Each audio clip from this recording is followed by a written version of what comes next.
Você está em Abacuque. Eu tenho um amigo que eu conheci e a esposa estava grávida e eu falei, essa criança tem nome? Já sabe o sexo? Ele falou, vai ser menino. Qual o nome que você vai dar? Abacuque. Eu falei, que horror. Aí eu falei, mas por que você vai dar esse nome a esse garoto? Eu gosto muito de Abacuque. Eu falei, eu também gosto muito de Abacuque, mas nunca daria um nome do meu filho de Abacuque. Primeiro que não ia ser chamado de Abacuque, era Aba ou Cuquinha, né? E segundo, que a gente nem sabe muito bem o significado do nome Abacuque. Preste atenção. Abacuque, o significado dele é um nome disputado. Pode significar abraço ardente. Pode ser o nome de uma planta. No árabe pode significar anão ou aquele que luta. Jerônimo, quando traduziu a Vulgata, a Bíblia, para o latim, entendeu que o seu nome significava abraço, mas um abraço de luta, porque aparentemente Abacuque é um profeta peculiar, ele luta com Deus, ele é um profeta bem distinto de todos os outros, ele questiona o próprio Deus. As suas queixas não são queixas contra os pecadores, mas contra o Senhor.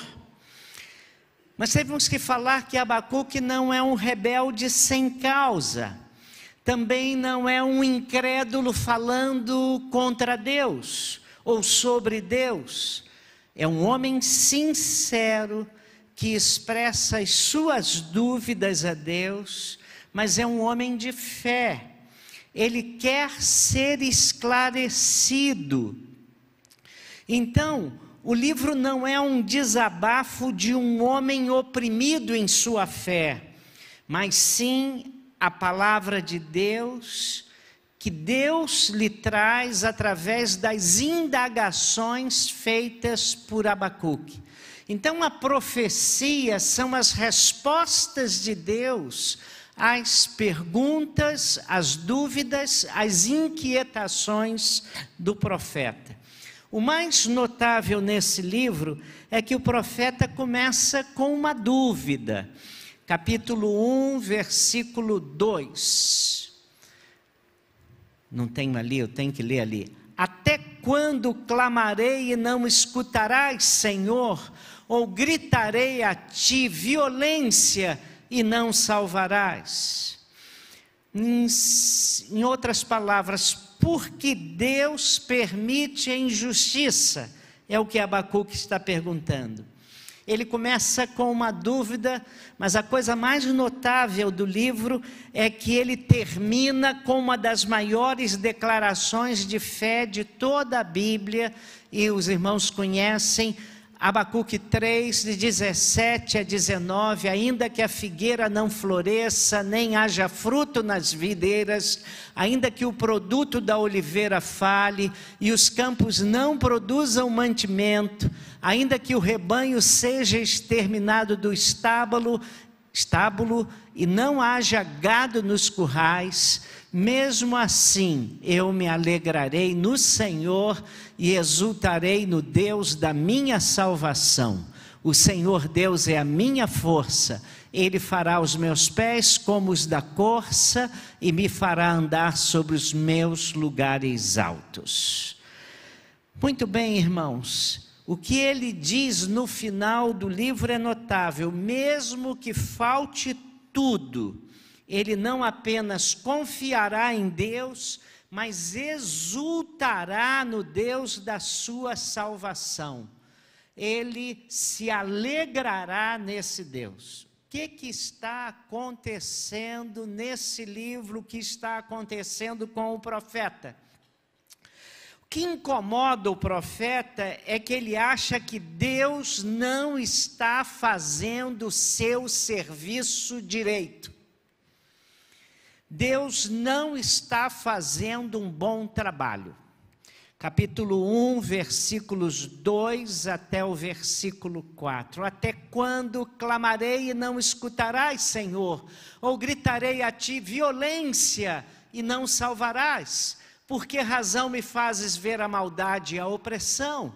A destruição e a violência estão diante de mim, também há contendas e o litígio é comum.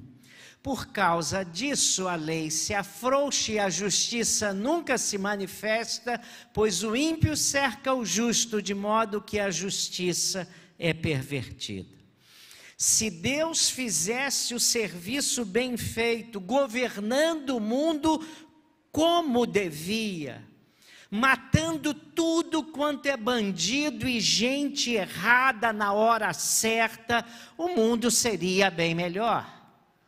Você não ouve isso aí pelas nossas ruas, no Rio de Janeiro, São Paulo, Brasília e outros lugares? Como Deus não faz nada, a violência só aumenta. Então Abacuque, como nós, está vendo a violência dos seus dias. E o que ele está vendo? A lei frouxa.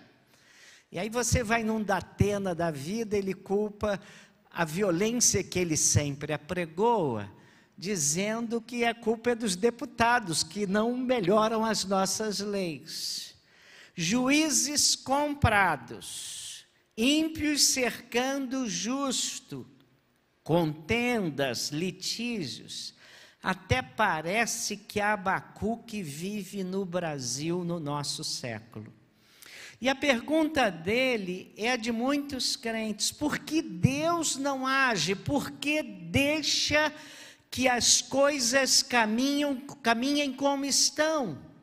Na verdade, irmãos, Abacuque vai nos ajudar, porque a sua preocupação é a preocupação de muita gente hoje. Então nós já sabemos o enredo do livro. E se você está lembrado, a pergunta principal do profeta no início é: até quando? Como se dissesse, até quando o Senhor vai ficar aí parado, sem fazer nada? É isso que Abacuque está dizendo para Deus.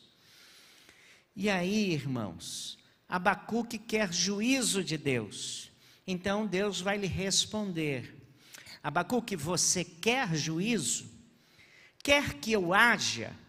Então eu vou agir. E nos versículos 5, 6, 7 e 8, Deus vai dizer o que vai fazer. Primeiramente vou ler os versículos 5 e 6. Vede entre as nações e olhai, maravilhai-vos e admirai-vos, porque realizo em vossos dias uma obra que não acreditareis quando vos for contada.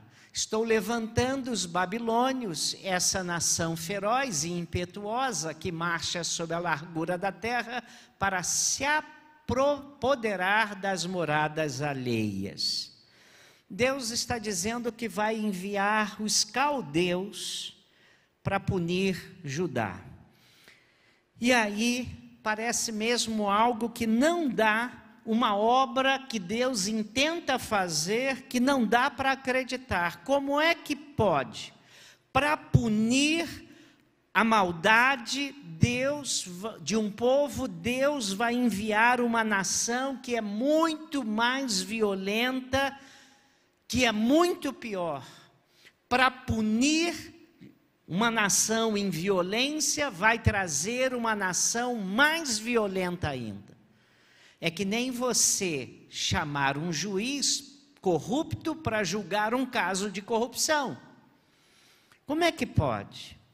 E você vai ver agora a descrição que o próprio Deus faz dos caldeus, capítulo 1, versículos 7 a 11.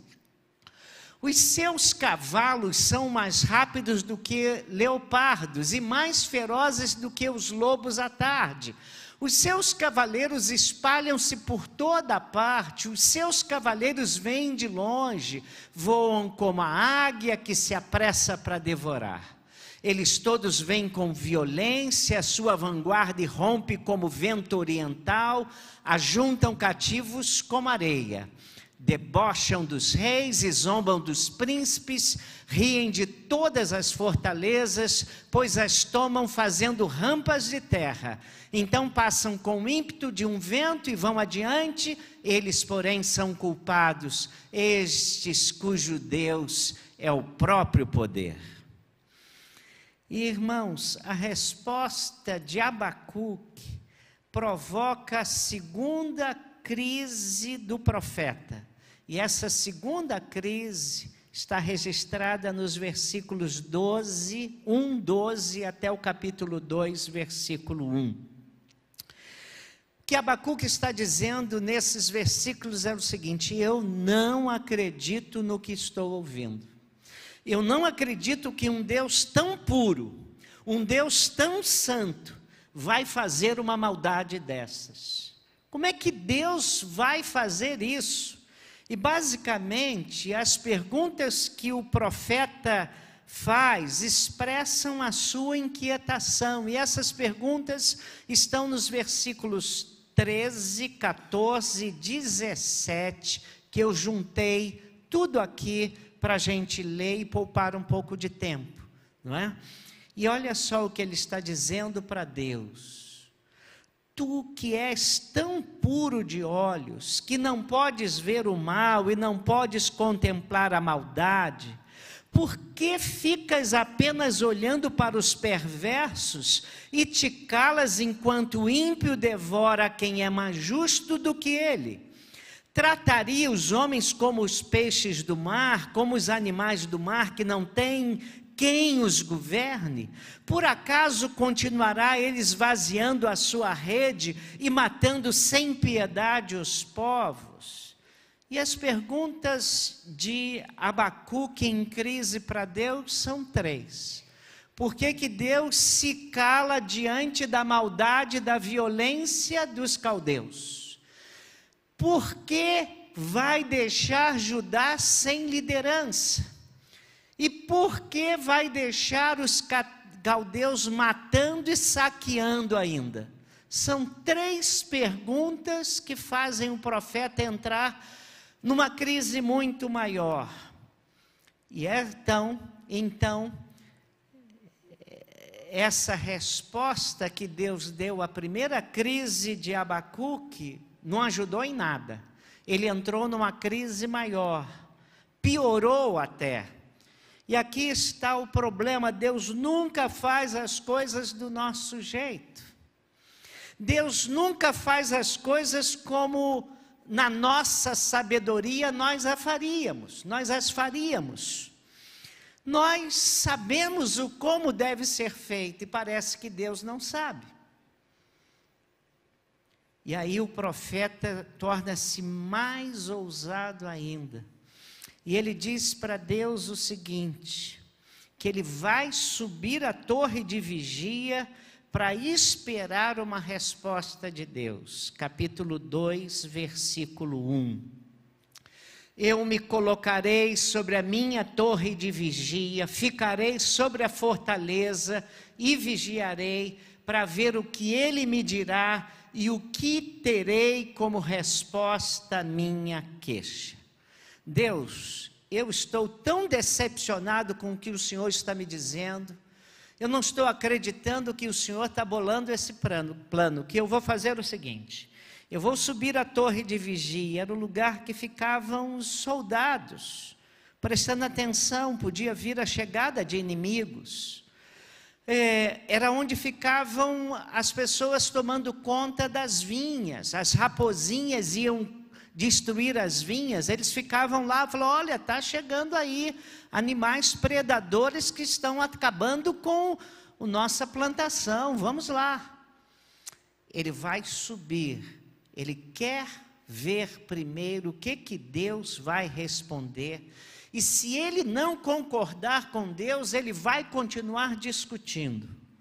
Ele ficará como um soldado que está de serviço à espera da palavra de Deus. E aí vem a resposta de Deus. E a resposta de Deus é simplesmente notável. Deus diz para ele que ele deve fazer um outdoor. É o primeiro é o primeiro referência, marketing na Bíblia, creio. Né? Você vai fazer um outdoor de tal maneira que quando o sujeito estiver correndo pela manhã, fazendo seu jogging, tá? Ele vai poder ler a resposta que eu vou lhe dar. E você vai colocar bem alta a minha resposta para que todos leiam. E aí, Deus diz para Abacuque que virá uma dura condenação dos caldeus. Você está preocupado? Os caldeus, ou os babilônios gentílicos, é a mesma coisa. Eles não ficarão impunes.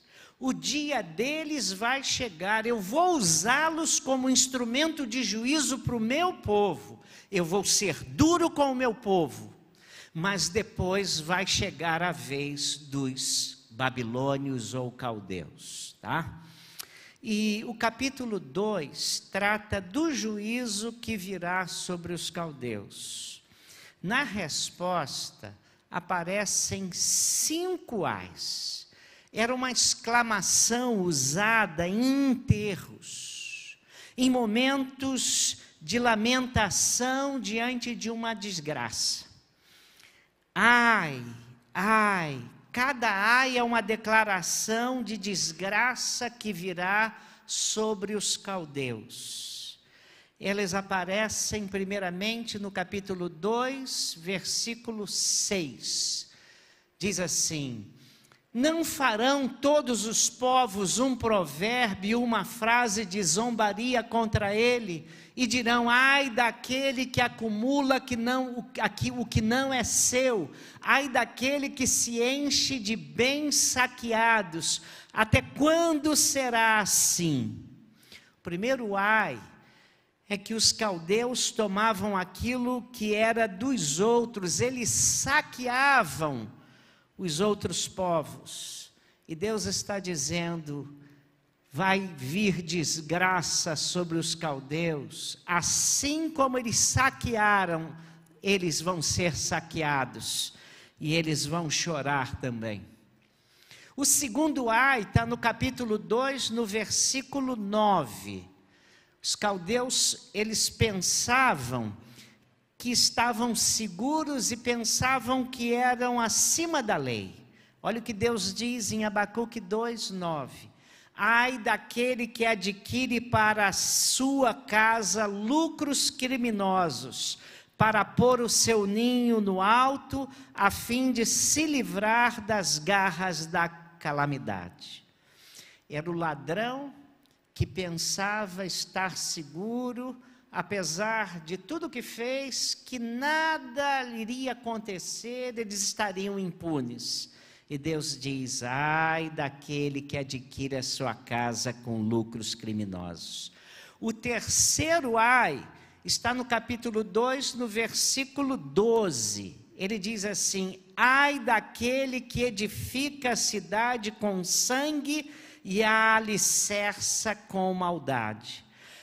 Ou seja, a lamentação, a desgraça viria, porque eles construíam tudo que tinham sobre a violência predadora das outras nações. O quarto ai está no capítulo 2, no versículo 15, por causa da bebedeira dos caldeus. E aí ele diz assim: ai daquele que dá de beber ao próximo, adicionando à bebida o seu furor e o embebeda para ver a sua nudez. E eles vão passar desgraça porque eles embriagavam o próximo. E a bebedeira era uma coisa muito comum na Babilônia. Se você está lembrado, em Daniel 5, no dia da queda da Babilônia, apareceu na caiadura do palácio, quando Belsazar estava dando uma festa, apareceu uns escritos, e Belsazar, já bêbado, tinha mandado trazer as taças do templo de Jerusalém e, numa maior zombaria, começou a beber naqueles vasos que eram tidos pelos judeus como vasos sagrados. Era uma espécie de zombaria contra Deus.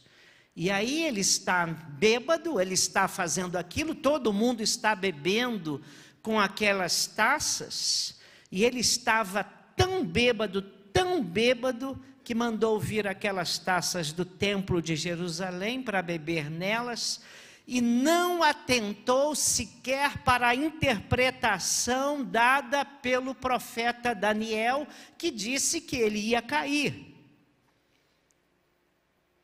Quinto ai,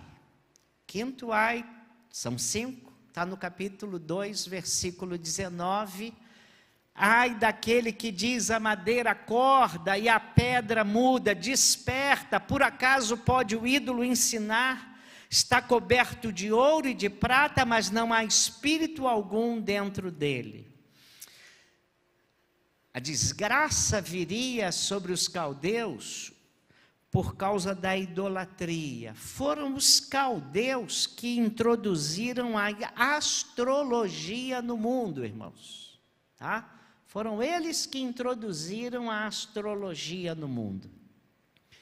E o que diz Deus para Abacuque depois desses 5 ais? Deus, no capítulo 2, no versículo 20, diz para Abacuque: Abacuque, você está vendo, no devido tempo, todos os pecados dos caldeus serão punidos. Mas, tendo respondido às inquietações de Abacuque, Deus faz um pronunciamento que dirige a Abacuque, mas não só a Abacuque, mas também a qualquer pessoa que duvide da sua capacidade de administrar o mundo. Capítulo 2, versículo 20, vamos todos ler, vamos lá? Mas o Senhor está no seu santo templo, cale-se diante dele toda a terra, inclusive Abacuque. Deus não perdeu o controle dos eventos, Deus ainda é rei. O santo templo aqui, o Senhor está no seu santo templo, não era o templo de Jerusalém, mas era o templo celestial. Por isso todos devem se calar, inclusive o profeta. E essa é uma ordem forte, é como se ele dissesse assim: cale-se. Isso que ele disse. Que todos fiquem quietos e calados. Você quer me aconselhar alguma coisa? Fique quieto. Você se lembra de Jó? Jó vive um problema pessoal. E ele é um homem íntegro e reto, o próprio Deus diz. Ele não sabe a causa do seu sofrimento, mas ele está discutindo com os seus interlocutores, seus amigos. Para ter um amigo como esses de Jó, não precisava ter inimigo, né? Mas eles estão lá discutindo, e Jó está dizendo: se Deus viesse, eu discutiria, eu apresentaria a minha causa. E ele está querendo tratar a sua causa pessoal. E no final do capítulo 38, 37, 38, 39, nesses capítulos de Jó, Deus responde a Jó. Mas Deus fala da sua soberania. Você estava aqui quando eu criei o hipopótamo? E Deus vai fazendo várias perguntas. Você sabe por que eu fiz assim, fiz assado? E na verdade Deus não responde a uma pergunta sobre o sofrimento de Jó, mas fala da soberania de Deus. E o que Deus está dizendo aqui: o Senhor está no seu santo templo, não é um pedido de calma ou tranquilidade, é uma ordem bem firme. Muitas vezes, irmãos, nós ficamos aflitos porque as coisas não correm como nós gostaríamos e nós não entendemos o método de Deus agir. Então devemos, nessas horas, nos lembrar daquelas palavras de Jesus em João 13, no versículo 7. Vamos ler?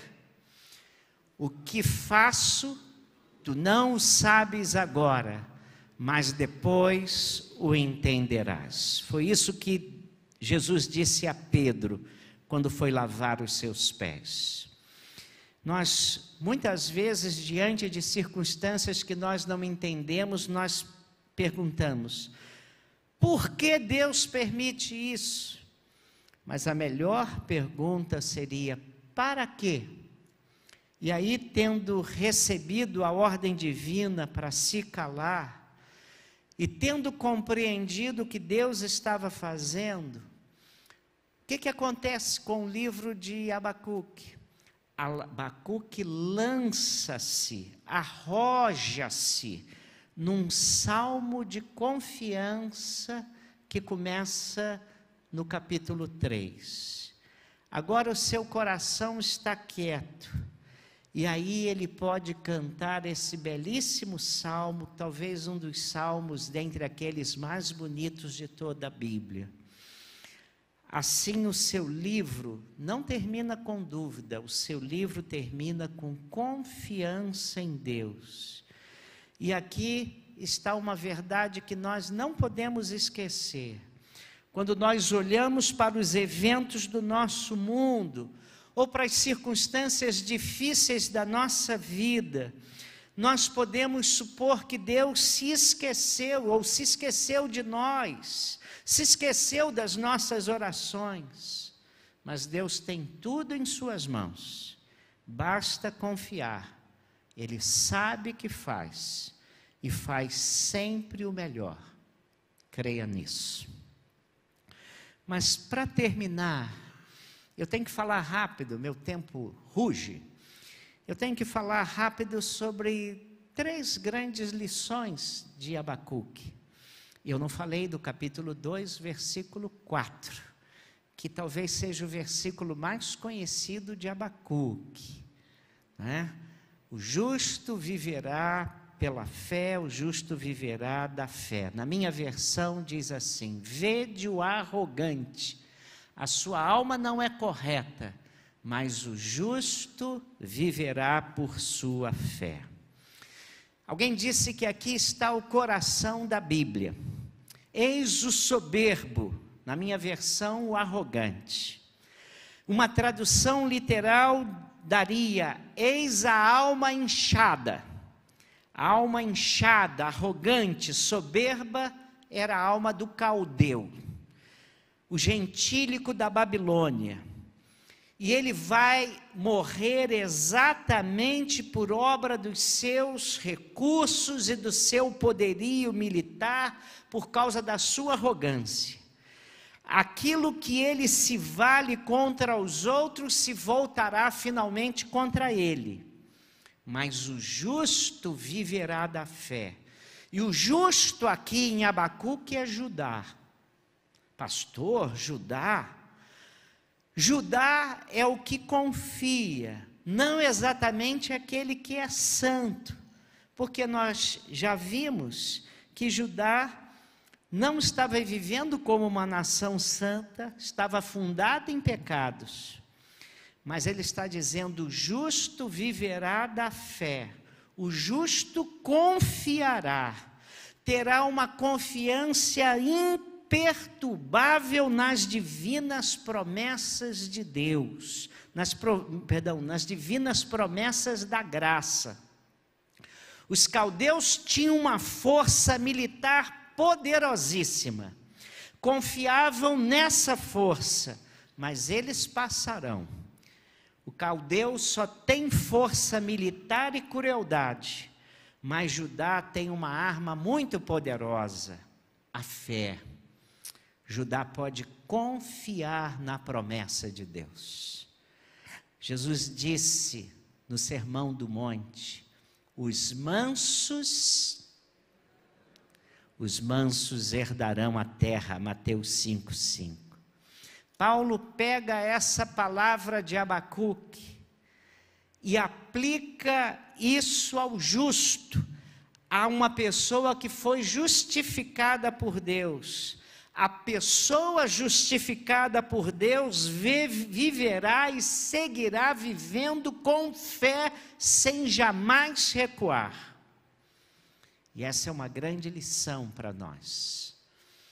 Deus espera que vivamos confiados de que Ele sabe o que fazer e Ele sabe cuidar de nós. O justo viverá pela fé, e nós aplicamos fé na obra perfeita de Cristo. Em segundo lugar, rapidamente, segunda ênfase de Abacuque é na santidade de Deus. Volta aos versículos, capítulo 1, 12 e 13. Ó Senhor, meu Deus, meu santo, por acaso não existes desde a eternidade?